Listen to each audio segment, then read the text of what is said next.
நான் பேசலைன்னு ஒதுங்கி ஒதுங்கி போனாலும் மறுபடியும் நடிகர் ரஜினிகாந்தை சுற்றியே செய்திகள் உலா வருது. அவருடைய அரசியல் பயணத்துக்கு முன்னோட்டமாக இருக்கும்னு ரசிகர்கள் மத்தியில் ஒரே எதிர்பார்ப்பாக இருக்குதுங்களா. அதனால் ஊருக்கு மன்றத்தோட நலத்திட்டங்கள் காலா கட்டுதுங்களா. பலூன் பலூன் நண்பா, ரஜினிகாந்த் அரசியலுக்கு வந்தா எதிராக களத்தில் குதிக்க திரையுலகத்தில் இருந்தே ஒரு அணி தயாராக இருக்குதான். பரப்புரையில நேரடியாக கருத்து மோதல் நடத்த இப்போவே கட்சிகள் தயார் பண்றாங்களாம்.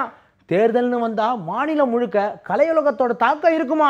இதுக்கு மத்தியில நடிகர் சங்கத்துல ஆரம்பிச்ச முட்டல் மோதல் இன்னும் சத்தம் இல்லாம தொடருதான். விஷால் தரப்புக்கு ஆதரவா இருந்த SV சேகர், JK ரித்தீஷ், இன்னும் சிலர் இப்போ எதிர் தரப்புல இருக்காங்களாம்.